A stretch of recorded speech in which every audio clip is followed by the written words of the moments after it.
Bonjour, bonjour à tous les amis de cette petite chaîne YouTube de réinformation, vue du droit. Alors, on ne va pas parler de droit aujourd'hui. On a déjà parlé de droit avec mon interlocuteur que je salue, Jean-Robert Raviot. Bonjour Jean-Robert. Bonjour, On bonjour. avait fait un tour d'horizon il y a quelques mois sur les institutions russes actuelles. J'ai souhaité qu'il soit présent dans notre émission Un monde qui change parce qu'il vient de sortir mercredi dernier. Mercredi dernier, il a sorti un livre qui est paru, alors, chez le même éditeur que moi. Jean-Robert, vous allez voir, on va se tutoyer, on se connaît, hein, donc on se connaît bien depuis longtemps. Enfin longtemps, je ne sais pas si on peut dire longtemps. Et il a donc publié un livre qui s'appelle Le logiciel impérial russe, qui est un bouquin absolument indispensable. Franchement, je dis ça, il va le prendre pour peut-être plus qu'un compliment, une flatterie. C'est pas du tout le cas. C'est pas du tout le cas. Je pense que si on veut comprendre ce qui est en train de se passer, il faut lire ce livre. Il est pédagogique, il est didactique, et donc il nous explique, ou il nous aide en tout cas à essayer de comprendre ce qui se passe actuellement dans le monde et quel est le rôle de la Russie et quel est le rôle qu'elle peut-être s'attribue, et en particulier, c'est important de le savoir, aujourd'hui où s'est déroulé un événement important, c'est-à-dire la publication de l'interview de Vladimir Poutine par le journaliste américain Tucker Carlson. Au moment où nous faisons cet enregistrement, on en est à plus de 110 millions de vues, ce qui est quand même assez extraordinaire. Bien, Jean-Robert, je te laisse d'abord te présenter et après je reviens sur ton bouquin. Alors, merci Régis d'abord pour ton invitation et je suis ravi de rejoindre cette chaîne qui n'est pas une grande chaîne, comme tu l'as dit, mais qui est une chaîne de qualité. Donc, c'est pour moi un honneur et j'en suis très content. Je me présente très brièvement. Je suis d'abord un professeur à l'Université de Paris-Nanterre qui enseigne depuis une vingtaine d'années dans un département qui fait à la fois de la science politique et des études russes et post-soviétiques.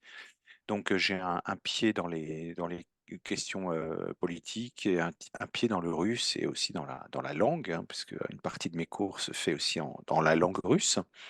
Donc, en tant que professeur, je tiens beaucoup à une écriture. Je ne me définirais pas comme un chercheur. Souvent, nous autres universitaires, on nous définit comme des chercheurs. Moi, je suis d'abord un enseignant. Et donc, le livre, c'est aussi le produit d'années de cours, et notamment d'un cours que je fais depuis une dizaine d'années, à la fois à Nanterre et aussi à Paris 8, à l'Institut français de géopolitique, un cours de géopolitique de la Russie. Géopolitique entendu de manière très large, c'est-à-dire je fais de la géopolitique, mais aussi avec une vision historique, parce que je pense qu'effectivement, pour comprendre les problématiques géopolitiques du monde actuel, il faut souvent en revenir par l'histoire, et pour la Russie en particulier, parce que la formation du territoire russe, c'est une question assez complexe, dont il faut bien comprendre la logique. Et je pense que pour bien saisir les enjeux géopolitiques d'aujourd'hui, il faut bien saisir les enjeux de l'histoire de la formation du territoire. Donc, j'enseigne à Nanterre depuis une vingtaine d'années. J'ai aussi été en poste en Russie un peu avant, et puis j'ai beaucoup séjourné en Russie dans d'autres pays de l'espace post-soviétique, dont je suis familier, en particulier l'Arménie, pour des questions familiales. Et, euh, et j'essaie de restituer dans ce livre, effectivement, enfin donner, j'essaie de me mettre du point de vue du lecteur euh, euh, et de livrer quelques clés d'analyse et de lecture du monde contemporain qui ne sont pas toujours simples à saisir. Et d'autant que nous sommes dans un contexte de guerre, un contexte de guerre qui dure depuis 2 ans, presque 2 ans maintenant, et de conflictualité ouverte depuis bien plus que 2 ans, de nouvelles guerres froides, comme j'ai pu appeler dans un de mes précédents livres, et que donc le lecteur français, francophone, est soumis à des flux d'informations qui sont toujours orientés, ou très orientés, que ce soit l'information mainstream, comme on dit, qui est très très orientée aujourd'hui dans un sens pro-ukrainien, en tout cas pro-pouvoir de Kiev, et puis aussi des flux d'informations enfin, inverses, qui sont aussi très orientés, parfois très pro-russes. Donc, mon objectif, c'est de donner au lecteur des clés de lecture pour essayer de lui fournir des instruments de pensée indépendants et tangibles et objectifs, autant que possible. Voilà, autant que possible. C'est Alors, pas toujours très simple. Voilà. indépendant, dans cette phase assez terrible qu'on a connue depuis 2 ans, qui est à l'origine de la création de cette petite chaîne, enfin dans sa dimension réinformation concernant d'abord le conflit en Ukraine et puis ensuite maintenant le conflit en Palestine, et puis dans l'arrière-plan étant l'affrontement entre le Sud global et l'Occident en déclin. Alors, c'est très important ce que vient de nous dire Jean-Robert, c'est que il y a la dimension historique. Comment est-ce qu'on en est arrivé là? Faut savoir quand même, et c'était le cas pour moi, que la Russie, ce qu'est la Russie, la définition de la Russie, c'était quelque chose d'obscurci par l'existence d'un événement historique extraordinaire qui était l'existence de l'Union soviétique, avec sa chute dans les conditions que l'on connaît. Donc, on a un retour de la Russie après la chute de l'Union soviétique, où la Russie jouait un rôle très important et très particulier. Et aujourd'hui, replonger dans les racines historiques de ce pays, de cet immense pays très particulier, très spécifique, qui n'est pas un État-nation territorial traditionnel au sens où nous, on l'entend en France, ça n'est pas la même vision de l'universalité.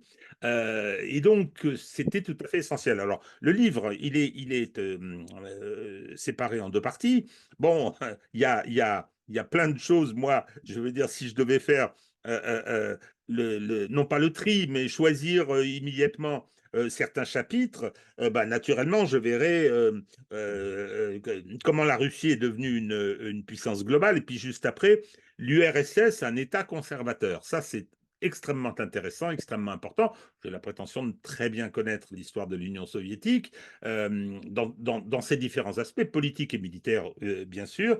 Et cette définition que j'ai trouvée originale de l'État conservateur, en montrant pourquoi il est devenu comme ça, avec Staline d'ailleurs essentiellement, compte tenu des Mhm. défis auxquels il était confronté, c'est tout à fait passionnant. Et puis il y a bien évidemment l'échec de Gorbatchev et la décomposition soviétique dont j'aimerais qu'on parle un peu. Et ensuite, la deuxième partie, c'est le titre, c'est la puissance continentale. Et le terme puissance, c'est celui qui est revenu chez deux autres auteurs qui ont publié il n'y a pas très très longtemps. Il y a David Tortrich, je crois que c'est Le Retour de la puissance, et Absolument. Jean Radvani. Jean Radvani, j'allais oublier son nom alors que j'avais quelque chose à dire le concernant. Jean Radvani, qui est un grand spécialiste du monde russe, mais qui a été grand spécialiste de l'Union soviétique. Jean Radvani, qui, je crois, a pris quelques distances avec certains engagements du temps où nous étions plus jeunes, parce que Jean Radvani, je l'ai bien connu. Je l'ai bien connu au bureau de politique extérieure du Parti communiste, qui était une espèce de saint des saints, qui avait été fondé par Jean Canapa, qui était dirigé après sa mort par Maxime Grémetz, auquel je participais. Donc tous les vendredis matins, j'avais le plaisir de croiser Jean. Et donc, il a publié un livre qui a également dans son titre le mot puissance, mais je me rappelle plus exactement du. Alors, je pense qu'un de ses premiers livres, parce que moi j'étais non pas son étudiant, mais son lecteur en tout cas, et puis c'est un collègue maintenant que j'apprécie beaucoup d'ailleurs. Ça s'appelait Un géant au pied d'argile. Non, non, cher Non? ami. Ah, il Non, avait autre mon chose cher avant, Jean-Robert. d'accord, ok. C'était Bon. le géant au paradoxe. Il est dans ma Ah oui, le géant en bibliothèque. paradoxe, voilà, c'est Il ça, est tout à dans ma fait, oui, oui. bibliothèque, aux éditions Voilà. sociales. Alors, Mm. je partageais un éditeur avec lui. J'étais aussi édité aux éditions sociales à l'époque, hein, et il est dans ma bibliothèque avec la Absolument, ouais. dédicace que je méritais. Voilà. Donc, non, mais c'est anecdotique. Le temps est passé. Ben, j'ai aussi connu Alexandre Adler à cette époque. Après, il avait beaucoup, beaucoup évolué. Bien. Donc, voilà les deux autres livres qui parlent de la puissance. Jean-Robert a été plus loin. Il utilise le terme de logiciel, tout ça par référence au numérique, et je crois que c'est une très bonne idée. C'est un excellent titre. C'est qu'est-ce qui les anime, qu'est-ce qui les fait bouger, qu'est-ce qui les fait fonctionner aujourd'hui, que ce pays dirigé par Vladimir Poutine. Alors, la première question que je voudrais poser, tu as déjà dit pourquoi tu avais écrit ce livre, parce que tu voulais fournir un élément de réflexion, un élément d'information dans le débat actuel où la propagande avait pris le pas sur tout le reste. Je dirais que il y a un concept que j'aime beaucoup dans la partie historique, d'abord parce qu'il sonne bien, c'est le Moscou politique, ou Moscou politique, je ne sais pas comment on prononce, où tu expliques les liens du centre et de la périphérie qui sont très particuliers en Russie et qui expliquent comment l'aventure historique de la création de cet empire a pu se dérouler. Alors, D'accord, mais qu'est-ce que écoute, c'est Régis, le Moscou alors, politique? en fait, je vais essayer j'ai noté un peu ce qui avait accroché ton regard de lecteur, l'État conservateur, l'URSS est conservatrice, le moscopolitisme, les rapports centre-périphérie, le logiciel impérial. Je vais essayer de faire une synthèse parce que tout ça est en fait très très lié. Quel est mon argument en fait? C'est de dire que la Russie aujourd'hui, c'est un État qui s'inscrit dans la longue durée. Donc la Fédération de Russie est l'héritière de l'URSS, mais elle est aussi l'héritière de l'Empire de Russie, et l'Empire de Russie, enfin l'URSS étant elle-même aussi l'héritière de l'Empire de Russie. C'est-à-dire qu'on a une continuité historique, et je mets l'accent sur les continuités à travers les ruptures qui sont nombreuses. Euh, Parce que cet État, cette construction étatique, alors Jean Radvani disait un géant en paradoxe, moi j'ai restitué en disant un géant en pied d'argile, parce que c'est ça mon idée, c'est que cet État continental qui s'est formé à partir du 15e, 16e siècle, dans une entreprise d'expansion territoriale continue pendant 3-4 siècles, je vais y revenir, c'est un État, la Russie, donc État continental, État continent, en fait. C'est un État, c'est une puissance, incontestablement, et qui se pense comme une puissance avec des projections, enfin des politiques de projection de puissance sur lesquelles je reviendrai, mais c'est une puissance faible et qui a conscience de ses faiblesses. Et parmi ces faiblesses, il y a des critères géopolitiques de la faiblesse, comme par exemple la capacité à contrôler ce vaste territoire, à le peupler d'abord, ce qui est un enjeu permanent. En fait, la Russie a conquis un très très vaste territoire, mais faut-il encore le peupler? Le peupler, ça veut dire attirer des populations dans des endroits très hostiles. Ça veut dire exploiter les ressources naturelles dans des endroits très hostiles. Ça veut dire relier les points de peuplement et de développement économique entre eux, ce qui est un enjeu permanent parce que le territoire, en fait, est en russe, est en soi, enfin, je dirais, la géographie est un enjeu politique en soi pour la Russie. Et elle est source, la géographie de la Russie est une source de faiblesse de l'État.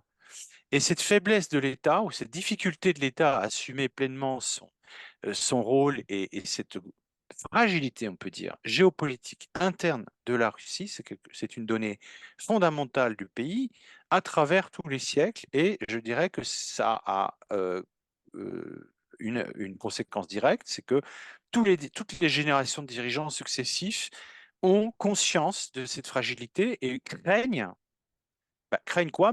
Craignent tout simplement un éclatement de l'État ou un affaiblissement de l'État voire une disparition de l'État. Et ça, c'est quelque chose qui est extrêmement fort en Russie et qui n'est absolument pas perçu en Occident, ou très très mal perçu, ou perçu comme une espèce de paranoïa. Hein, on dit, ouais, les Russes, c'est quoi? C'est de la paranoïa. Ou voir en fait cette espèce de discours que Poutine a eu à plusieurs reprises, et pas seulement avec Tucker Carlson, mais ça fait 20 ans qu'il est au pouvoir, ça fait 20 ans que ce thème revient. La Russie est un État qui a des faiblesses, qui est attaqué de l'intérieur, qui peut disparaître, qui peut bon. Alors, Il est c'est pas un disparu deux fois. fantasme. Alors exactement, Régis, il est disparu 2 fois au XXe siècle, en 1917 et puis ensuite en 1991. Mais auparavant, il y a eu aussi des crises très importantes et existentielles de cet État russe. Et je dirais qu'une des crises les plus importantes, presque une crise infantile, si j'ose dire, de cet État, c'est le début du XVIIe siècle, sur lequel je reviens dans le bouquin, le fameux temps des troubles, où quand même on a eu un épisode où le Kremlin de Moscou a été occupé par les Polonais, les troupes polonaises, qui ont réussi à faire sacrer un empereur, un usurpateur, c'est un Russe, mais qui était en fait je veux dire, l'homme des Polonais, qui a été mis sur le trône de Moscou avec une princesse polonaise, etc. Bon, alors, tout ça, ça a duré très peu de temps. C'est devenu du folklore et c'est entré dans la culture, dans l'opéra, Moussorgsky, Boris Godunov, etc. Mais c'est tout à fait symptomatique de cette fragilité de l'État. En fait, l'État russe est un État qui a à la fois toutes les apparences de la puissance, qui se donne parfois aussi des allures de superpuissance, voire qui se dote d'armes suffisamment puissantes pour être très dissuasives, qui peut avoir une pompe et des apparences extérieures, notamment, je pense aux parades militaires, etc., qui accompagnent la pompe de cet État, qui donne des apparences d'une très grande puissance, mais sur fond, une conscience de la fragilité et de grandes craintes de l'effondrement de l'État ou de graves crises existentielles de l'État. Alors, je reviens deux fois au cours du XXe siècle, la disparition de l'Empire russe, l'Empire de Russie ou sa dislocation.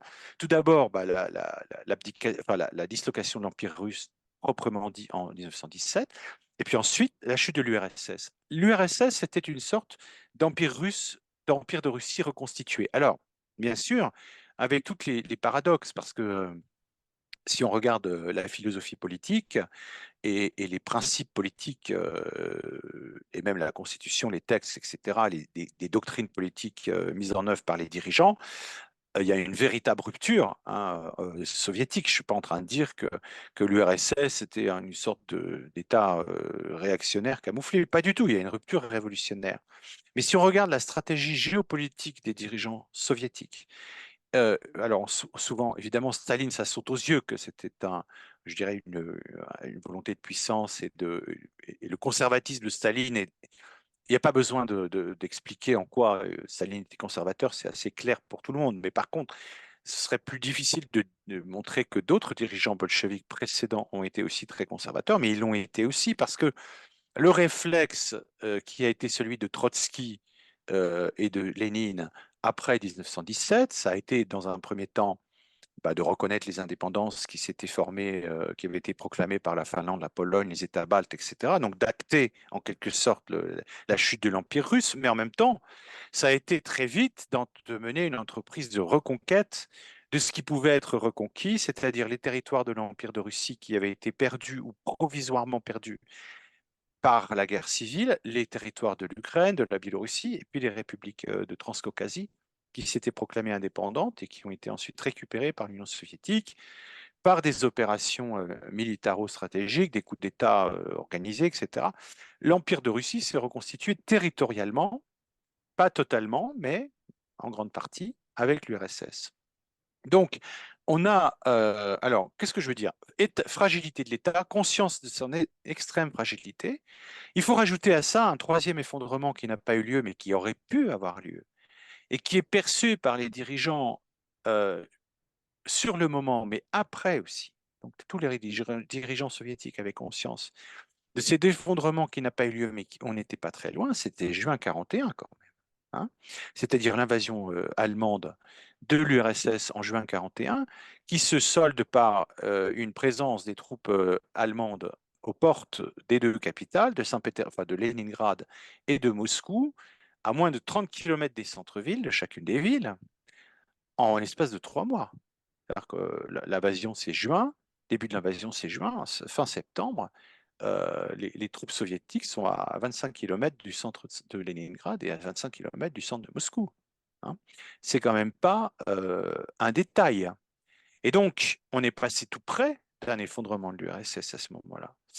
Et ensuite, par la suite, après, il y a eu évidemment, connais-je, cette chaîne a d'ailleurs consacré de nombreuses émissions où plusieurs personnes ont pris la part, enfin, éminents spécialistes de tactique soviétique, militaires soviétiques ont parlé bien mieux que moi, je ne le ferai de la question, mais euh, les dirigeants successifs, ensuite, Khrouchtchev, Brejnev, jusqu'à Gorbatchev, avaient pleinement conscience de l'extrême fragilité de la construction étatique de l'URSS.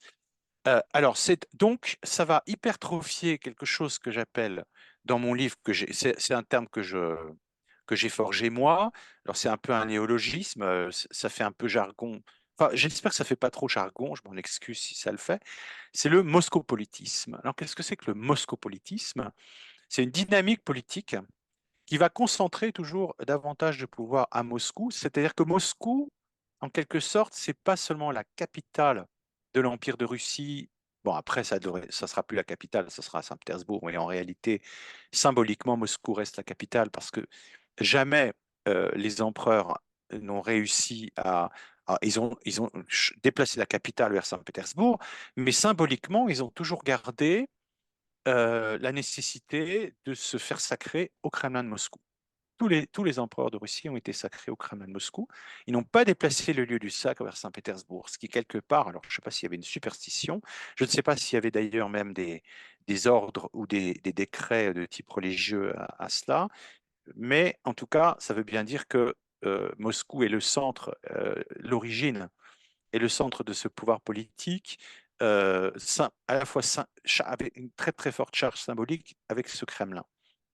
Alors, le centre du pouvoir est à Moscou et Moscou doit toujours s'assurer de contrôler les territoires qui sont peu à peu conquis à travers les siècles, c'est-à-dire dans un premier temps la Sibérie, conquête de la Sibérie, 16e, 17e, 18e. Ensuite, on va s'avancer vers l'ouest, hein, vers le nord et puis vers l'Ukraine et en direction ensuite au 18e siècle de la mer Noire et de l'actuelle Nouvelle-Russie, Ukraine, etc. Et puis les conquêtes au 19e siècle du sud du Caucase et de l'Asie centrale. Et donc, le moscopolitisme, c'est une dynamique centralisatrice, mais j'essaie d'expliquer que cette dynamique centralisatrice n'aboutit jamais à une centralisation parfaite de l'État. On est toujours dans une logique, dans une dynamique, c'est-à-dire Moscou doit toujours batailler pour garder cette dynamique centralisatrice. Pourquoi? Parce qu'on est dans une logique post-impériale, et donc le logiciel impérial, c'est un logiciel, il fait de la Russie un empire au sens archaïque du terme. Quand je dis archaïque, c'est pas archaïque démodé, on pourrait dire ça, ça veut pas dire anachronique, ça veut dire archaïque au sens ancien, c'est-à-dire les empires traditionnels, on va dire, de Chine, romains, sumériens, acadiens, etc., les grands empires, bon, les grands empires du continent eurasiatique, qui sont des entreprises politiques de conquête territoriale progressive qui partent d'un centre et qui ensuite s'étendent vers plusieurs périphéries. Donc, il n'y a qu'à avoir en tête l'exemple de l'Empire romain. L'Empire russe, c'est exactement la même dynamique. L'enjeu majeur, c'est de contrôler ensuite les territoires conquis. Et ces territoires conquis sont dans une continuité territoriale avec la métropole, ce qui fait qu'on n'est pas, il n'y a pas véritablement, en fait, de distinction. Alors, il y a deux conséquences. Premièrement, il y a une continuité territoriale entre la métropole et les colonies, entre guillemets, bon, avec ceci pour conséquence que dans certains cas, tracer les frontières très précisément entre ce qui est métropole et ce qui est colonie, c'est pas évident, c'est pas simple, parce que les territoires sont assimilés petit à petit dans la continuité historique. Bon. Deuxième chose, le gouvernement de ces territoires, il est à la fois dans la continuité territoriale et en même temps différentiel. C'est-à-dire, d'abord, il n'y a pas un gouvernement distinct on gouverne la Russie, on va dire à Moscou, et les territoires russes comme ça, et puis les territoires conquis autrement.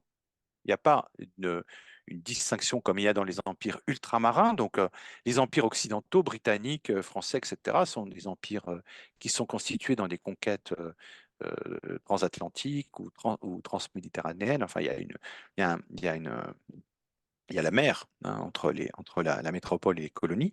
Et donc, il y a donc une claire et nette séparation entre les territoires. Et donc, d'un côté, bon, on gouverne la France, et puis la France, il y a la métropole, et puis il y a l'Afrique, les colonies. Pour ce qui est de la Russie, c'est beaucoup moins simple, parce que bon, c'est très difficile parfois de séparer les territoires. D'autre part, on va gouverner très rapidement, on va arriver à une formation géopolitique qui n'est pas un territoire, on va dire, qui est fait de métropole, de Moscou, en fait, et puis de ces adjonctions progressives de territoires qui sont pas, qui sont des territoires et pas un territoire. Voilà. La Russie, ce sont des territoires avec des histoires très différentes, ce qui fait que Moscou, le moscopolitisme, c'est pas une seule manière de gouverner les territoires, c'est des manières de gouverner des territoires différents de manière assez diverse. Il y a une différenciation de la politique menée par Moscou dans les différents territoires, ce qui fait qu'aujourd'hui, quand on parle du voisinage de la Russie actuel, le voisinage, l'Ukraine, le Sud-Caucase, l'Asie centrale, les pays baltes, bon, tous les divers voisinages qui autrefois étaient d'ailleurs des républiques soviétiques, euh, on a tendance à dire, on parle de l'impérialisme russe, etc. Bon, en fait, il y a des politiques assez différentes en fonction des voisinages. Et ce que je montre dans mon livre, c'est qu'on assiste aujourd'hui à une diversification géopolitique des voisinages de plus en plus grande et de ce fait à une diversification de la politique de la Russie à l'égard de ses voisinages en fonction des configurations géopolitiques régionales. Il n'y a pas la même politique russe vis-à-vis de l'Arménie que vis-à-vis de l'Ukraine, que vis-à-vis de Kazakhstan, que vis-à-vis... C'est une tautologie de le dire, mais tout ça, il faut le rappeler, donc il n'y a pas la Russie et ses voisins, il y a la Russie et différentes catégories de voisins qui sont d'abord soit des anciennes, enfin, soit des voisinages qui a été intégré dans l'ensemble impérial, soit un voisinage qui n'a pas été intégré dans l'ensemble impérial, mais qui fait partie du voisinage depuis toujours, comme le voisin chinois, par exemple, qui est un voisin, d'abord, pour commencer. Et d'autre part, il y a une différenciation des politiques russe à l'égard des territoires. Et la dernière dimension qui est très importante de comprendre dans ce logiciel impérial et dans cette notion d'empire archaïque, c'est qu'il n'y a pas forcément une disjonction entre d'un côté ce qui fait partie de la politique intérieure russe et puis de la politique extérieure. Dans certains cas, c'est impossible de comprendre.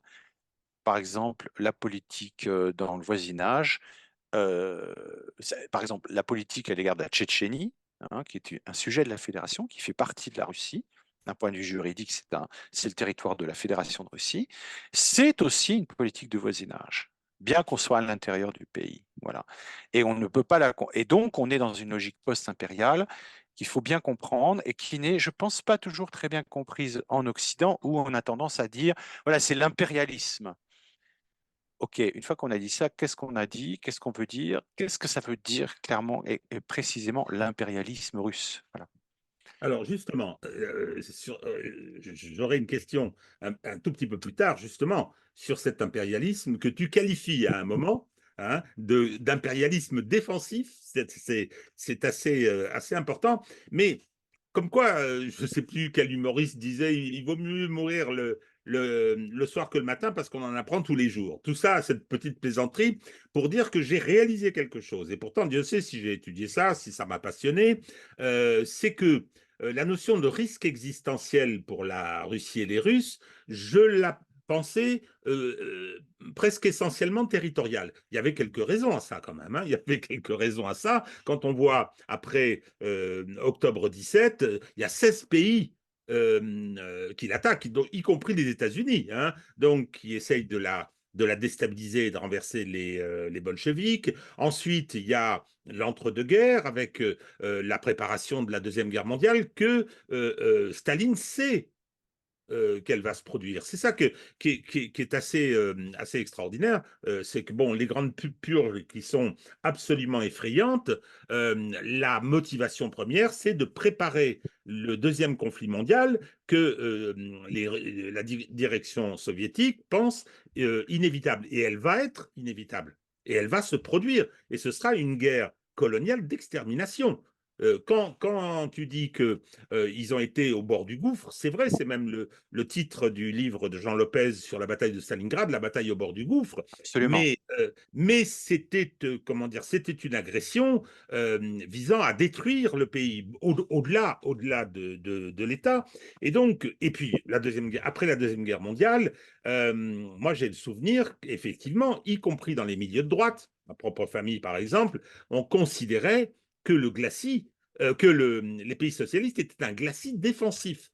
C'était pas une volonté d'avoir là des pays socialistes, c'était d'avoir des tampons qui leur permettent de continuer à se protéger. Alors moi, je voyais ça comme un syndrome un petit peu. Alors, on parle paranoïa, c'est pas très intéressant d'utiliser ce mot, mais il y a véritablement un sentiment d'insécurité qui est assez fort, et je le pensais relatif aux frontières, ce qui est le cas aussi. Mais ce que je réalisais à la lecture de ton livre, c'est qu'il y a le sentiment de la fragilité de l'État. Ce qui peut apparaître comme un paradoxe dans un premier temps, mais à t'écouter, ben, on comprend beaucoup mieux. C'est que le paradoxe, c'est que ils ont toujours eu des États forts, des États de dictature où la démocratie était absente, comme disait Emmanuel Todd, c'est la démocratie tempérée par le meurtre. Hein. Donc, je ne sais pas si la formule est bonne, mais et ça, j'ai réalisé cette dimension. Et dans la phase actuelle, lorsqu'on voit que un certain nombre d'organismes, de think tanks,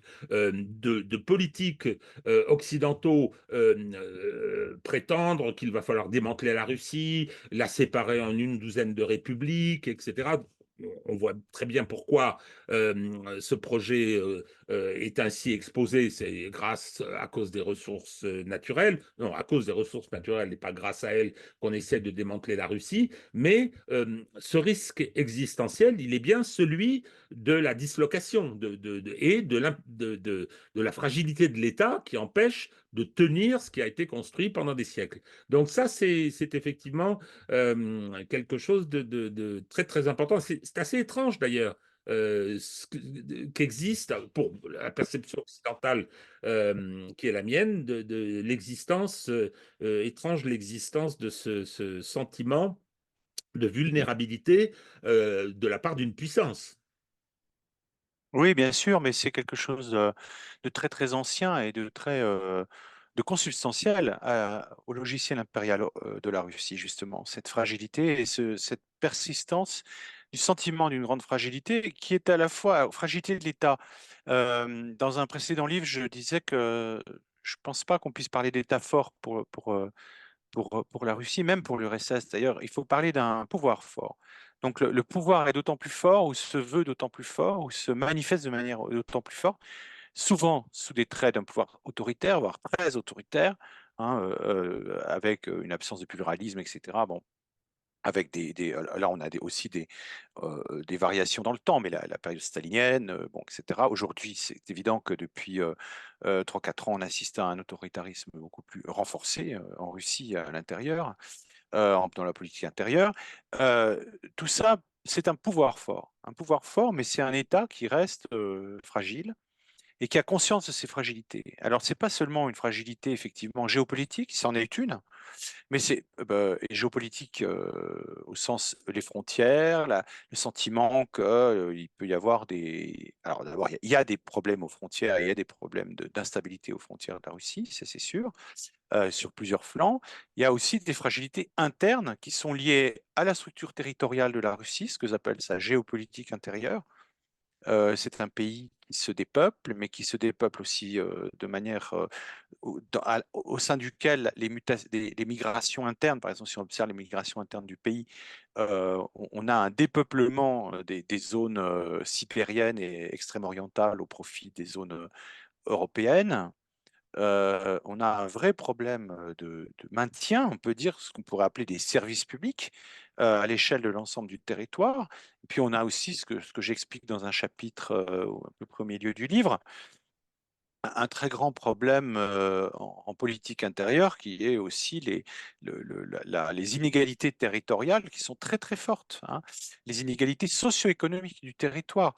Une collègue russe, Natalia Zubarevich, que je cite pas mal dans le livre, a parlé de l'existence de quatre Russies.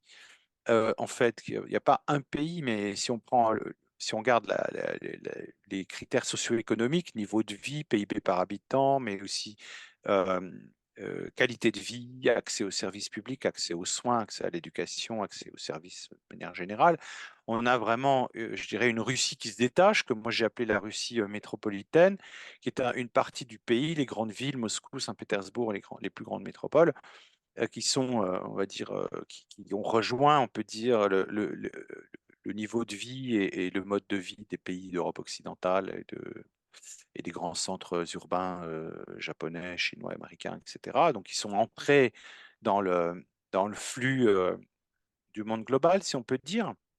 Et puis, une grande partie du pays, dans les villes moyennes, en ruralité aussi, hein, qui sont complètement, à la traîne, hein.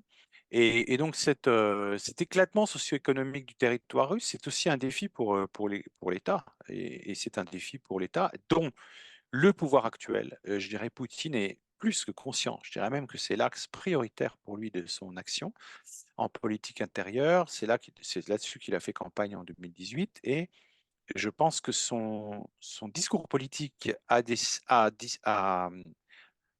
le discours politique qu'il emploie dans ses campagnes électorales et qu'il développe en politique intérieure est un discours politique qui ne s'adresse pas aux classes de la Russie métropolitaine, mais qui s'adresse justement à cette Russie, euh, on va dire, beaucoup moins favorisée, mais qui constitue beaucoup plus la moyenne russe que la Russie des grandes villes. Il a tout à fait conscience que la classe dirigeante, enfin, que si la classe dirigeante avait l'air de se situer uniquement du côté, on va dire, de la Russie métropolitaine, il y aurait immédiatement une sorte euh, de, de clivage qui se formerait. D'ailleurs, son discours et sa posture sont une garantie on va dire que c'est une sorte de populisme d'État, le poutinisme pour moi. C'est-à-dire qu'il va, voilà, se prendre, enfin, son discours est très orienté envers ces classes populaires. Qui sont, enfin, ça n'a rien à voir avec la situation en France, où on parle de la France périphérique, etc. Bon, mais c'est bien pire en Russie. C'est-à-dire qu'il y a vraiment une très très fort clivage socio-économique qui mettent en danger l'unité du peuple souverain, si on peut dire, hein, et dont les classes dirigeantes, et Poutine en tout cas, est parfaitement conscient. Alors, Donc, ça rejoint l'analyse d'Emmanuel Todd, effectivement. C'est-à-dire que ces couches qui sont ces couches métropolitaines, qui sont les couches moyennes supérieures, qui sont plutôt, qui penchent plutôt vers l'occidentalisme, le terme rapporté à la Russie, hein, et que Poutine, au contraire des dirigeants chez nous qui s'appuient, c'est le bloc élitaire qui s'appuie sur ces couches-là. Vladimir Poutine, lui, s'appuie sur les couches populaires, les couches périphériques, et parle à celles-ci pour essayer oui, d'assurer absolument. justement Ouais. Et une d'ailleurs, qui cohérence. vote en Russie quand on voit, quand on se pose la question de savoir non pas comment on vote, parce que bon, le choix est assez vite fait, puisqu'il n'y a pas une très grande offre politique très diversifiée, c'est le moins qu'on puisse dire. Mais qui vote, qui va voter? Ça, c'est pas, ça date pas de Poutine, ça date d'avant, ça, hein, des années 90. On voit que c'est le bloc, enfin, ce qu'on pourrait appeler chez nous le bloc élitaire, il vote beaucoup moins que le peuple. Et donc, c'est un populisme d'État qui est fondé sur l'observation de la réalité et l'observation euh, d'un, d'un, du fait que le civisme, c'est-à-dire le vote, les gens qui vont voter, c'est davantage la Russie moyenne, la Russie ouvrière, ou ce qu'il en reste, des villes moyennes. Les couches élitaires des grandes villes, elles ont tendance à moins voter. Alors, elles votent moins, d'autant que l'offre politique qui les séduit davantage n'est pas disponible. Aujourd'hui, les candidats démocrates libéraux sont largement marginalisés par le système. Mais même avant, je dirais, sous Yeltsin, on voyait très clairement que la Russie occidentalisée ou occidentaliste était restait beaucoup plus à la maison, elle n'avait pas tellement voté. Voilà. Ça, c'est quelque chose d'assez différent avec la situation en Europe occidentale, où on voit le bloc élitaire davantage voter, hein, on a plutôt une fuite. Si on regarde la France, l'abstention, elle touche peut-être davantage les classes populaires. En Russie, c'est l'inverse. Donc, il y a aussi une logique politique dans le poutinisme. Alors j'ai une question, une nouvelle question. Je pense que cet éclairage est absolument indispensable si on veut comprendre. Alors sur ce risque existentiel, sur cette fragilité de l'État, est-ce que c'est ce qui a joué à plein à l'occasion de la crise ukrainienne? ou je dirais peut-être même avant, si on parle du discours de Munich. Alors, j'entends pas hein, qu'on revienne, parce qu'on en a, tu as raison, beaucoup parlé, sur les causes, invasion provoquée, invasion non provoquée, etc., sur les responsabilités respectives, mais sur le sentiment de la direction russe et sa réaction qui l'a amené à faire un acte extrêmement important quand même, c'est-à-dire se lancer dans une guerre qui dure depuis maintenant 2 ans, où on a quand même l'impression que la Russie prend son temps. C'est-à-dire que et elle prend son temps pas spécialement contrainte et forcée, contrainte par la volonté d'économie, contrainte par le fait que c'est une guerre, comme disent les spécialistes, une main dans le dos, etc. Mais c'est un acte extrêmement fort. C'est pas une opération de police, ce que je pensais peut-être initialement. Là, il s'agit d'un événement important, d'un effort important qui n'était pas gagné d'avance. Je pense à la situation économique. Qu'est-ce qui les a amenés à faire cet acte fort? Alors effectivement, cette guerre, elle a quand même, par son ampleur et par le fait qu'elle soit une guerre de grande ampleur, hein, parce que c'est quand même le conflit le plus meurtrier et le plus et le enfin, d'une part le plus meurtrier, d'autre part le plus euh, engageant le plus d'armes et d'armements sur le continent européen depuis la Seconde Guerre mondiale, ni plus ni moins quand même. Je crois qu'il faut toujours le rappeler, hein.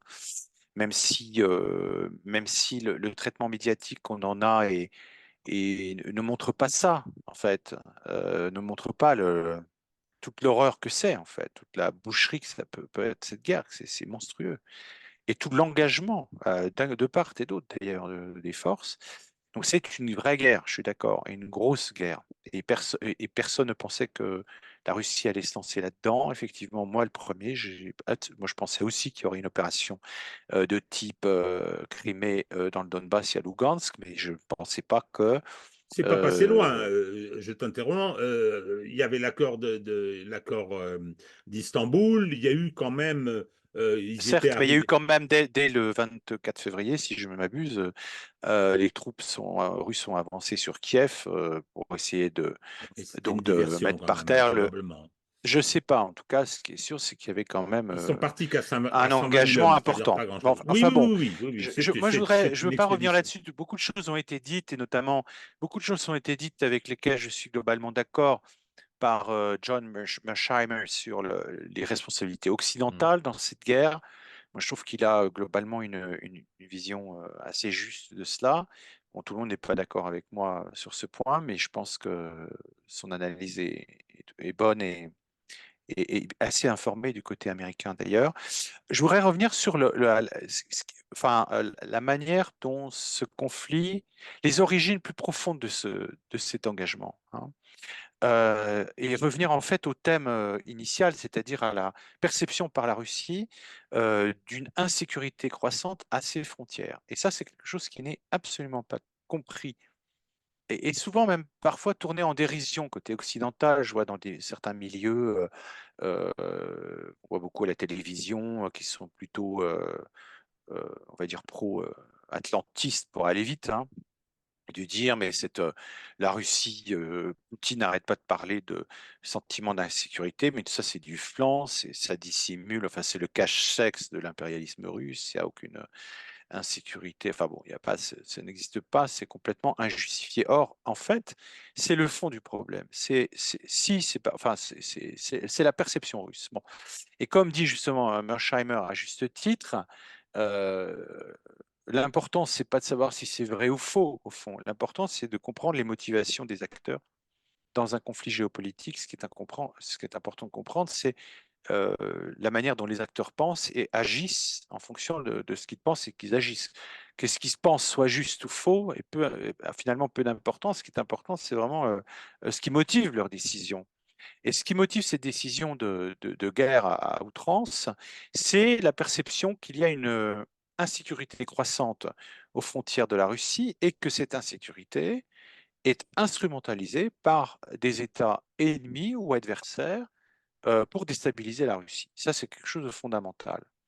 Et donc, il y a cette idée qui a grandi, alors qui ne date pas de 2022, il commence à apparaître, je dirais, dès les années 90. En fait, dès les années 90, il y a cette petite musique en Russie, on dit, mais finalement, ce qui se passe dans certains conflits, parce que contrairement à ce qui a été dit, alors on dit souvent, on entend souvent dans les médias de manière lénifiante, oui, la chute de l'URSS, c'était formidable, il ne s'est rien passé, il n'y a pas eu de guerre, tout ça, ça a été très pacifique, il n'y a pas eu de victimes, tout va bien, embrassons-nous Folleville. Mais pas du tout. Ça a été des guerres immédiatement, et même avant la chute de l'URSS, ça commence avec le Haut-Karabakh, et la chute de l'URSS s'accompagne d'une dislocation avec des guerres et des vraies guerres. Par exemple, la guerre en Abkhazie qui éclate en 1992 à propos d'une entité sécessionniste qui, du coup, est une ancienne république autonome à l'intérieur de la Géorgie qui n'accepte pas, pour aller vite, l'indépendance de la Géorgie, qui ne veut pas rester à l'intérieur de la Géorgie, qui proclame son indépendance. Qu'est-ce qui se passe en 92? Eh bien, l'aviation russe, hein, on n'était pas sous Poutine, va appuyer les forces abkhazes et va bombarder Souroumi et les forces géorgiennes à Souroumi. Donc on est quand même déjà, on n'est pas dans la guerre de 2008 russo-géorgienne, on est dans un conflit qui commence dès 92. Donc on n'est pas du tout dans un long fleuve tranquille. Oui, c'est à l'arrivée de Poutine, Poutine arrive et tout d'un coup, il y a l'impérialisme revient. D'abord, c'est pas forcément de l'impérialisme au sens propre du terme, et ensuite, les conflits sont consubstantiels à la chute de l'URSS. Et donc, ce qu'on n'a pas vu côté occidental, c'est que la chute de l'URSS n'est pas un événement tranquille, fluide, pacifique, etc. Il y a des problèmes, hein, il y a des problèmes graves. Et il y a des morts tout de suite. Voilà. Et ces morts, et donc cette intervention de la Russie à ses frontières, alors en Géorgie, à la frontière en Moldavie, avec la Transnistrie, évidemment, la question du Karabakh entre l'Arménie et l'Azerbaïdjan qui touche la Russie, pas de manière directe parce qu'il n'y a pas de frontière directe, mais quand même dans un voisinage assez proche. Et puis surtout, il y a la guerre en Tchétchénie. Et il y a la Tchétchénie qui intervient donc dans les années 90, qui est un conflit, une guerre intérieure. Ça met en cause une entité de la Fédération de Russie, qui est la République de Tchétchénie, mais c'est quand même une entité sécessionniste qui veut déclarer son indépendance et qui mène à une guerre brutale, à un conflit brutal, meurtrier. Meurtrier pour les Tchétchènes, d'une part, mais meurtrier aussi pour tous les Russes qui vivaient en Tchétchénie et qui ont été enfin, soit tués, soit déportés, si on peut dire, très rapidement, et donc avec des populations déplacées. Et donc tout ça, ça se passe entre 94 et 96, ça se passe pas sous Poutine. Donc ce que je veux dire par là, ça veut dire qu'aux frontières ou dans le proche voisinage, la proche périphérie de la Russie, se déroulent des conflits armés où les services russes, alors dans un premier temps politiquement, on n'en parle pas trop ouvertement parce que on est dans de très bonnes relations avec l'Occident à l'époque, dont on a besoin aussi pour des raisons économiques, mais on voit quand même la main. Alors dans les années 90, on dénonçait ce que les Russes appelaient le djihadisme international, ou disons la main d'islamisme ou de groupements islamistes internationaux, c'est-à-dire bon, financés de l'extérieur par l'Arabie saoudite, croisant les réseaux djihadistes internationaux qu'on avait trouvés en Afghanistan, qu'on va retrouver un peu partout.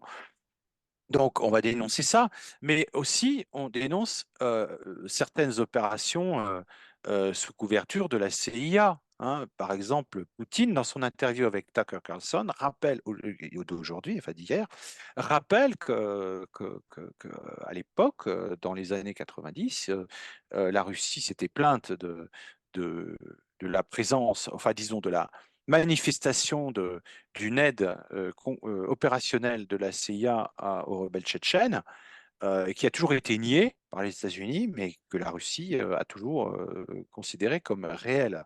Donc il y a petit à petit va monter, on va dire, cette perception d'une utilisation, enfin d'une hostilité occidentale qui se manifeste par une aide à tous les mouvements sécessionnistes anti-russes de la périphérie. Et ça va devenir, je dirais, ça va exploser avec la révolution orange en Ukraine 2004-2005, où là, les Russes vont percevoir la révolution orange comme une manip, enfin, comme le résultat d'une politique à long terme des Occidentaux d'influence en Ukraine et d'influence sur les dirigeants ukrainiens pour les faire basculer du côté occidental et pour les faire surtout, leur faire, comment dirais-je, les influencer dans le sens anti-Moscou, anti-russe. Et ça, c'est quelque chose qu'il faut nuancer parce que quand on regarde objectivement les choses, on ne peut pas dire qu'il y a comme ça une politique systématique américaine de déstabilisation de l'Ukraine enfin, à l'époque. Hein, enfin, bon, c'est plus complexe que ça. Et donc, il y a beaucoup d'actes, enfin, il faut étudier pour ça la politique locale, c'est-à-dire la politique ukrainienne, pour essayer de comprendre ce qui se passe sur le terrain. C'est aussi très complexe, l'Ukraine, et c'est aussi un sujet très passionnant et très complexe. Donc, on ne peut pas dire d'un côté, la CIA manipule ses pions, donc ça devient automatiquement une zone d'influence américaine. Les choses ne se passent pas de manière aussi simple.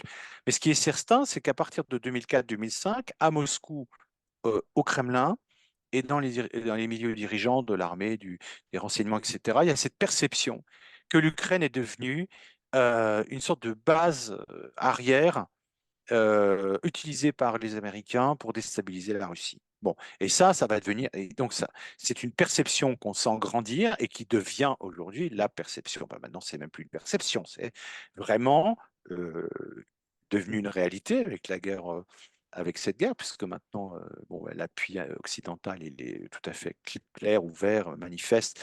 Les dirigeants ukrainiens, enfin, c'est évident qu'on est dans une confrontation Est-Ouest à travers l'Ukraine, mais ça ne naît pas, ça n'est pas né immédiatement. C'est pas une génération spontanée, si vous voulez. C'est pas tout d'un coup, tac, l'Ukraine devient un problème. L'Ukraine devient un problème dans un contexte international de tension entre la Russie et l'Occident. Et cette tension, ça n'est pas une tension internationale sur des grands dossiers nucléaires ou je sais pas quoi, c'est une tension russo-occidentale à propos du voisinage de la Russie. C'est-à-dire que la Russie se sent menacée ou en insécurité ou dans son proche voisinage et elles sont du fait aussi d'une augmentation de la pression occidentale sur ce flanc. Et c'est quelque chose de très très important à comprendre. C'est pas une nouvelle guerre froide globale comme on a pu voir l'ancienne guerre froide, c'est une nouvelle guerre froide dont les points d'achoppement sont dans le voisinage de la Russie. Le problème, c'est pas de savoir qui aura le contrôle de la mer Noire, pas de la mer Noire, pardon, de la mer du Nord, ou je sais pas quoi, de l'océan Atlantique, ou même de l'Arctique. Hein.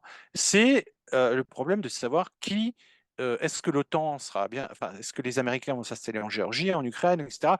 Il y a véritablement un enjeu qui est de nature de proximité pour la Russie. Hein. Donc, c'est très important de le noter parce que si cette guerre en Ukraine n'aurait pas pu se dérouler, aujourd'hui on entend, voilà, la Russie, après, c'est une première étape, ils vont envahir l'Ukraine, puis après ils vont envahir la Lituanie, puis après la Pologne, puis après la France, pourquoi pas la France, les Pays-Bas, et pourquoi pas l'Irlande, je ne sais pas quoi. Bon. Euh, non, la logique n'est pas là et les origines de cette guerre montrent que cette guerre n'est pas une guerre pour l'Europe ou pour l'influence globale de la Russie, c'est une guerre pour l'Ukraine. Alors, cette propagande, c'est de la propagande, cet affolement que l'on veut créer, les Russes arrivent, les Russes vont nous envahir, c'est une vieille histoire. Et Connais. bah, la première observation qu'on peut faire, c'est que, un, ils n'en ont pas les moyens. C'est ce que dit Emmanuel Todd, il faut être dérangé pour prétendre ça. Ils ont des problèmes démographiques, ils ont la première puissance militaire du monde, ça, aujourd'hui, pour tout un tas de raisons et l'Occident s'est lui-même d'ailleurs un peu désarmé. Bon, il faut dire que les États-Unis et puis leurs vassaux européens ont jeté le bouchon un peu loin, hein, comme on disait. Dans l'affaire de l'Ukraine quand même, hein, parce qu'il y a le coup d'État de Maïdan, c'est un coup d'État, puis il y a tout ce qui a été fait après, toutes les provocations qui ont été faites, visibles ou moins visibles. Moi, je me pose quand même une question. Alors, je me la pose et je la pose devant nos spectateurs. Moi, je m'interroge quand même sur ce qui amène à cette décision. Alors, je pense que dans un premier temps, il y avait peut-être une vision de quelque chose de court, surestimation des sentiments des Ukrainiens qui sont en grande partie russes pour certains, etc. Et si le sous-dimensionnement du corps expéditionnaire indiquait pas qu'ils pensaient qu'ils allaient pouvoir faire une opération de police et il semble que dans un premier temps ça ait plutôt marché et qu'ils allaient pouvoir passer un accord, c'est-à-dire faire une espèce de Minsk 3. Bon, à partir du moment, et c'est ce qui se passe avec les rectifications de la ligne de front à partir de juin 2022, à partir du moment où cette porte-là est fermée, on passe à une guerre plus importante et plus lourde. Mais sur le déclenchement lui-même, je me pose une question. C'est la fameuse déclaration commune du 4 février 2022, Poutine-Xi, qui est extrêmement importante, que je cite souvent. L'affrontement nord-sud, la volonté du monde unipolaire, de l'ordre international fondé sur les règles, la Chine, la Russie et d'autres, parce que les BRICS, la création des BRICS date de bien avant, ont fermement l'intention d'y mettre fin, je pense. Et donc, cet acte qui s'est produit le 24 février 2022 a quand même déclenché une accélération de l'histoire. Alors, je me demande, est-ce que c'est un produit historique qui n'était pas attendu ou qui n'était pas voulu, ou bien est-ce qu'il y avait aussi cette volonté-là, c'est-à-dire de donner un coup de pied dans la fourmilière qui expliquerait le fait que grand exploit des Américains, je crois que c'est Marsheimer qui en parle, hein, c'est d'avoir réussi à ce que la Russie et la Chine s'allient. Alors, je voudrais qu'on parle un petit peu, non pas du contenu de l'interview, c'est simplement de l'interview de Carlson, de Poutine par Carlson, qui est un événement politique d'une certaine importance et d'une importance certaine. Simplement, j'ai eu l'occasion, je n'ai pas fait le travail que tu as fait, c'est-à-dire de prendre connaissance de l'essentiel de cette interview. Je n'ai pas encore eu le temps. J'ai vu quelques extraits. Bon, bien sûr, ils ont été choisis, mais je suis désolé, mais c'est un festival. Vladimir Poutine, qu'on présente comme ayant 25 cancers, comme étant psychorigide, ne souriant jamais, etc., il maîtrise son sujet et il a fait manifestement un numéro et manifestement, Carlson était sous le charme. Bon, donc moi, ça m'amène à une question euh, euh, concernant Poutine. Qui est ce type? Qui est ce type? Voilà quelqu'un qui arrive sorti d'on ne sait où, hein, me semble-t-il, aussi inconnu lorsqu'il devient Premier ministre que l'était Emmanuel Macron, avant de devenir président de la République, qui est intronisé, semble-t-il, après négociation avec la famille Eltsine contre certains sauf-conduits, compte tenu du niveau de corruption, et qui, en 20 ans, a rebâti un pays qui était par terre à la fin des années 90. Et qui aujourd'hui apparaît comme une personnalité d'envergure mondiale et maîtrisant quand même pas mal son affaire, ayant conduit sa barque avec une certaine habileté, une certaine réussite. Donc, je répète ma question, d'où sort ce gars? Ah bah alors D'après toi, d'après oui, toi. oui, alors d'après moi, non mais en fait c'est une question intéressante et peut-être un peu trop large pour pour pouvoir y répondre en 5 minutes.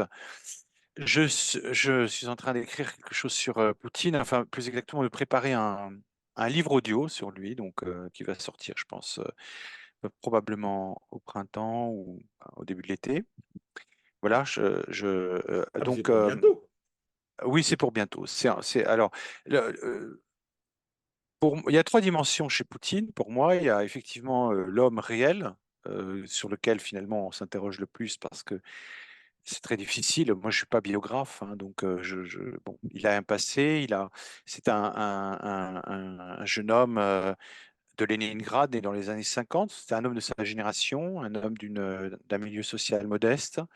Euh, Issu d'une famille très marquée par la Seconde Guerre mondiale. Il ne faut pas oublier que enfin, il a eu deux frères qu'il n'a pas connus, en fait, qui sont morts avant sa naissance. Donc, il a eu des vieux parents à Leningrad. Il n'y a pas une enfance très, très marrante, on peut dire, je pense. Il y a l'homme, bon, ensuite qui devient agent de renseignement, spécialiste de l'Allemagne, bon, bref, sportif. Enfin, il y a des tas de facettes. Donc, il y a l'homme en tant que tel, auquel je vais essayer de m'attacher dans ce livre. Ensuite, il y a l'homme d'État. Alors, l'homme d'État, ça commence effectivement avec son accession à la présidence en 2000, mais avant, il y a la genèse de cet homme d'État. C'est un homme qui va être vivre dans, enfin, comment dire, la décennie qui précède son accession au Kremlin, où il est à la fois d'abord dans la mairie de Saint-Pétersbourg, puis ensuite au Kremlin en tant que haut fonctionnaire, puis ministre de la Sécurité. Enfin bon. Et puis il y a le troisième dimension de l'homme, c'est l'homme historique vivant. C'est-à-dire, c'est intéressant de s'atteler à l'étude de Poutine parce que c'est véritablement un acteur d'histoire. C'est déjà un homme historique, en quelque sorte, un personnage historique. Et comme tout personnage historique, il a une dimension aussi mythologique. Donc, c'est aussi un personnage qui a de multiples dimensions. Il y a de multiples mythes autour de lui, hein, mythes, contes et légendes, si on peut dire.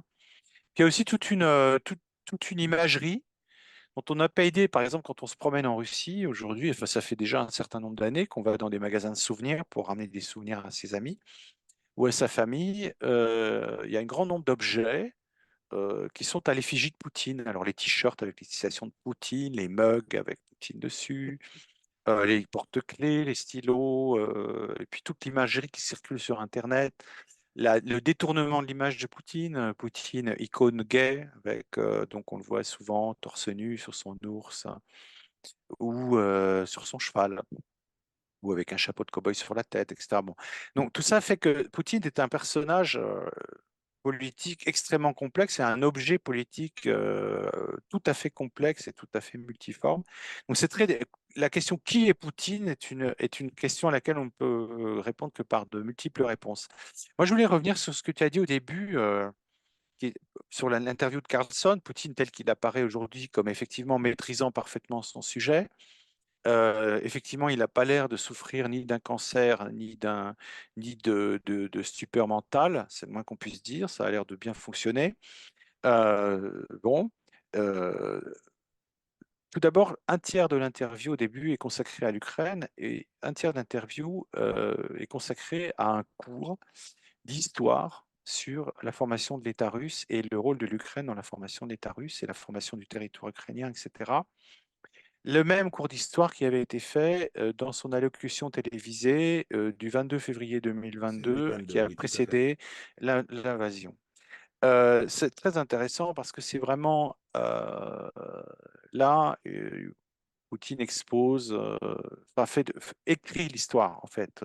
Écrit l'histoire. C'est un ouvrage qui est paru récemment sur le rapport de Poutine à l'histoire et la manière dont il peut réécrire l'histoire, dont il peut s'arranger avec l'histoire. C'est vrai qu'il y a une historiographie de Poutine au sens où il développe des idées historiographiques qui ne sont pas d'ailleurs des idées très originales, mais qui c'est une certaine conception historiographique, c'est une certaine conception de la continuité de la Russie de Kiev ou la Rousse de Kiev avec la Russie moscovite, que je dois dire je ne partage pas personnellement, et le grand nombre d'historiens pensent qu'il y a une véritable rupture entre la Rousse de Kiev de la fin du Xe siècle et puis la Russie moscovite qui se constitue comme empire au XVe, XVIe, et tout simplement parce qu'entre les deux, il y a quand même un léger détail de l'histoire qui est le joug tataro-mongol et l'occupation mongole des territoires russes. Bon, ça, ce sont des débats historiographiques, mais c'est intéressant de voir Poutine s'engager avec beaucoup de détails et beaucoup de connaissances historiques et historiographiques sur les sujets. Alors ensuite, il y a je dirais, toute sa vision de l'histoire de l'Ukraine, la formation du territoire ukrainien, le rattachement de l'Ukraine, enfin des territoires ukrainiens à la Russie, etc. Tout ça, c'est très, très intéressant. Et Tucker Carlson, je pense, manifeste à plusieurs égards, enfin à plusieurs moments, non pas un agacement, mais disons, il se demande où on va. Il se dit, oh là là, mais là, je suis en train de faire une interview avec un des plus grands leaders mondiaux et on a l'impression d'être dans un cours d'histoire à l'université de Moscou. Dans un séminaire de master d'histoire. Est-ce que mon public va me suivre? Et Poutine lui dit, Bon, alors on n'est pas dans un talk show ici, hein. Vous m'aviez bien dit que c'était quelque chose que c'était vraiment une discussion sérieuse sur le fond, donc je peux y aller, je peux continuer. Et Tucker Carlson dit, mais c'est tout à fait passionnant, Monsieur le Président, mais on sent quand même qu'il y a, disons, comme un hiatus, et cette insistance de Poutine à ramener l'histoire, notamment depuis la guerre en Ukraine, et à ramener des arguments historiques. Tu disais tout à l'heure, c'est quelque chose de très intéressant, tu disais, il y a des Ukrainiens qui sont quand même un peu russes, etc. Moi, je dirais aussi qu'il y a des Russes qui sont un peu ukrainiens. C'est-à-dire qu'il y a une interpénétration, si on peut dire, hein, des deux peuples, au sens où en Russie, il y a beaucoup de gens qui sont un quart ukrainien, moitié ukrainien, un huitième ukrainien, ou qui ont vécu en Ukraine, et qui ont donc des liens intimes, familiaux, des mémoires familiales et personnelles très liées avec l'Ukraine. Idem évidemment en Ukraine avec la Russie. On a là, alors je ne saurais pas dire combien il y a de personnes qui sont comme ça, on pourrait dire dans un ensemble russo-ukrainien, dans un continuum russo-ukrainien, mais je pense que c'est plusieurs dizaines de millions de personnes.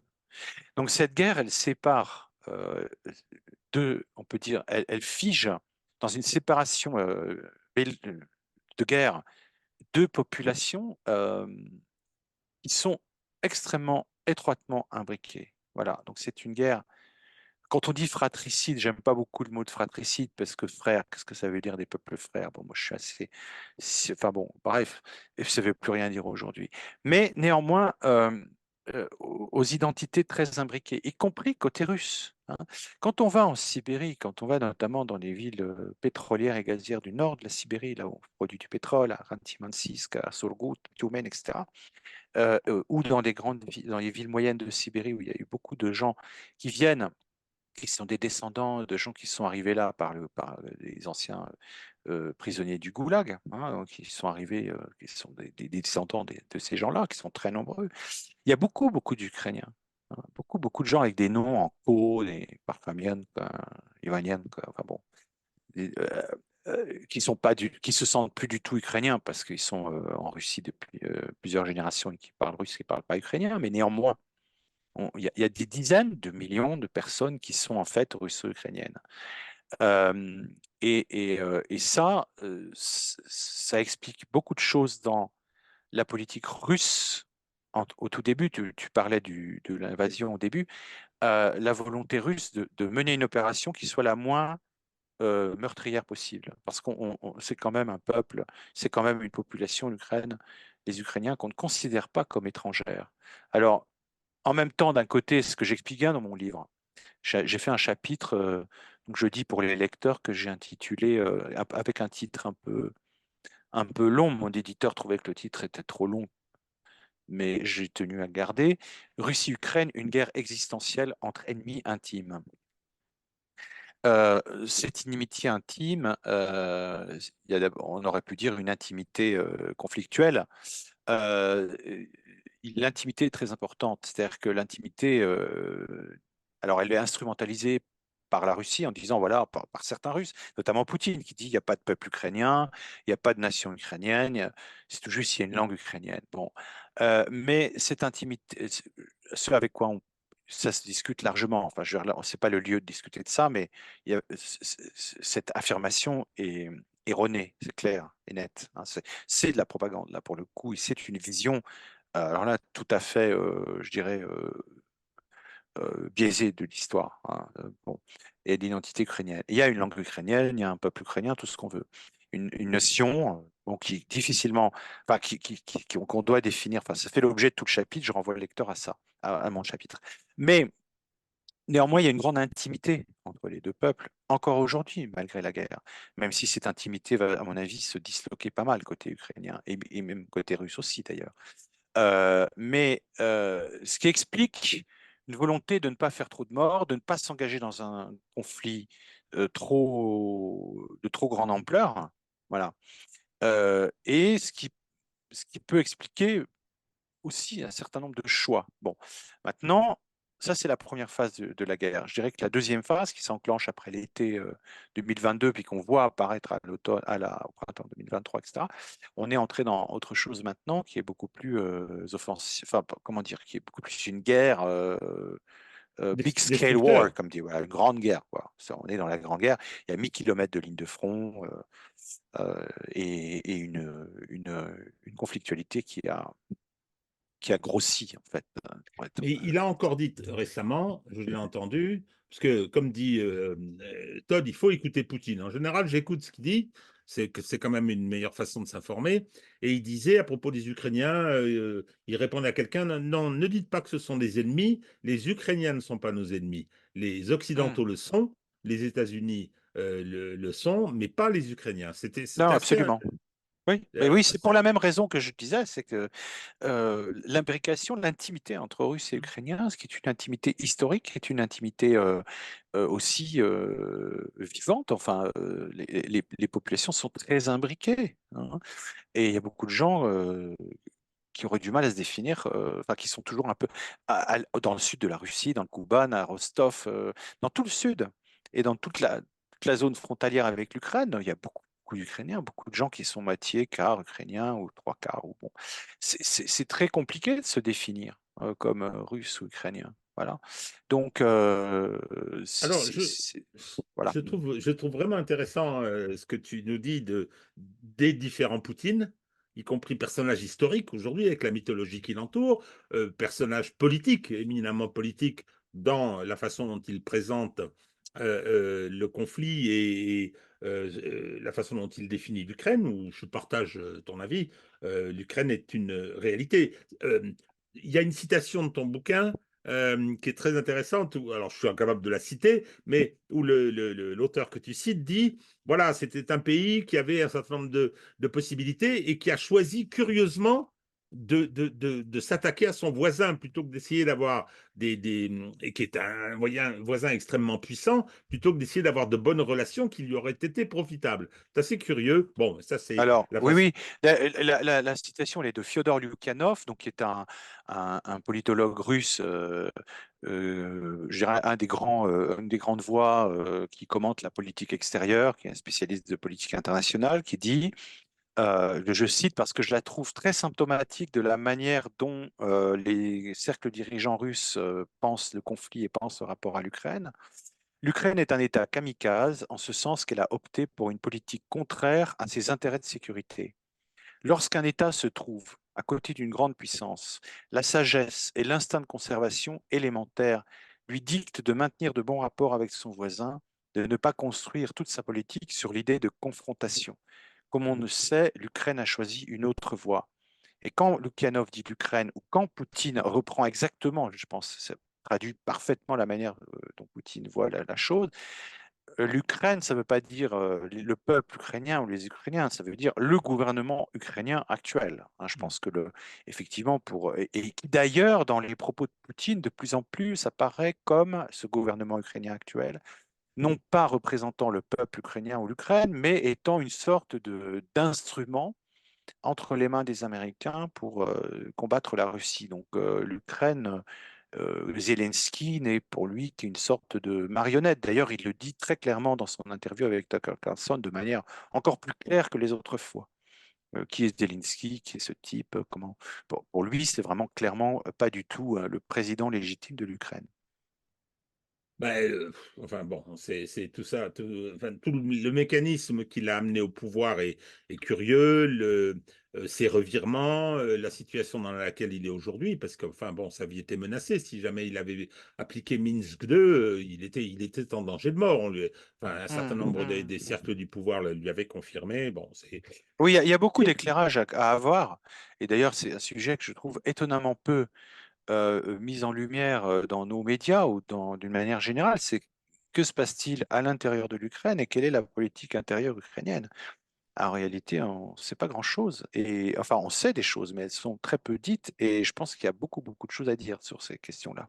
On verra avec le limogeage de Zalouzny, on verra un peu comment ça se passe et on verra si la fameuse phrase de ah, euh, de Kissinger, être un ennemi des États-Unis est dangereux, être un ami est fatal.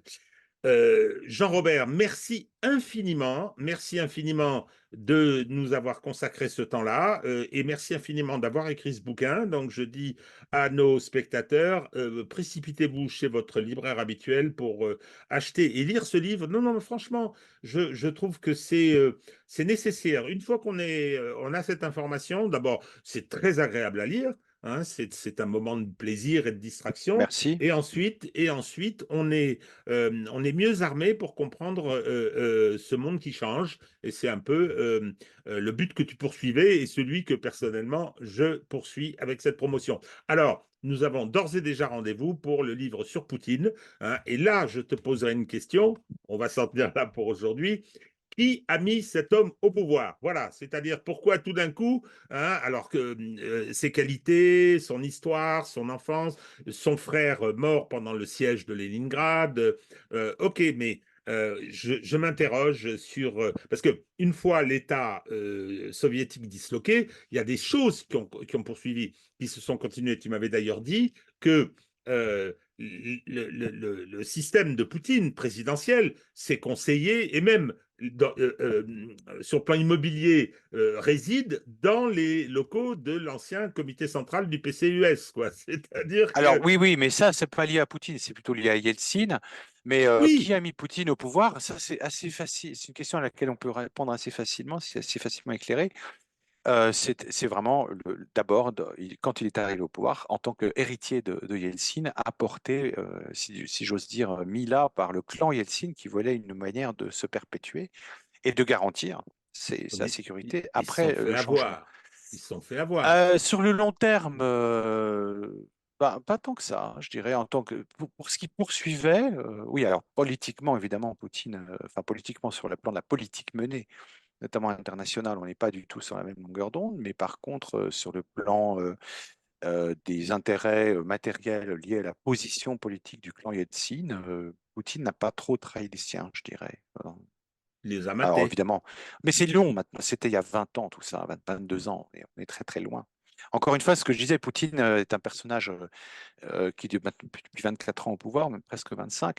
Donc on est vraiment dans un personnage qui dépasse le, le- la distance historique habituelle. Bon, c'est pas, on entre dans l'exceptionnalité hein, du personnage, donc il est évidemment plein de facettes. En tout cas, merci pour l'invitation et je signale Et aux donc, lecteurs éventuels que le livre existe aussi en format numérique parce que c'est une question qui m'est souvent posée. oui, Donc, il alors, peut être acheté également en format numérique. moi, on ne la voit pas parce que, bon, peu importe, c'est la caméra. Moi, je l'ai téléchargé. Je vais la voir en format papier parce que je suis un vieux fétichiste des bouquins. Hein. Le Très problème, c'est bien. qu'il faudrait que j'ai des moyens de m'acheter de grandes maisons pour mettre autour des bibliothèques parce que ça finit par faire des quantités C'est ça. monstrueuses. Mais le numérique a ceci de pratique. D'abord, on l'a tout de suite. Et puis ensuite, on peut surligner. Enfin, il y a plein de choses. Donc, pour préparer une émission comme celle-là, alors c'était un peu court hein, parce que j'en ai disposé mercredi, mais je n'ai pas lu complètement, mais j'ai pu voir la qualité et le caractère. J'insiste, ça peut paraître curieux que j'utilise ces termes, mais à mon avis, il est vraiment indispensable. Voilà, et eh ben hop, on va Merci Régis.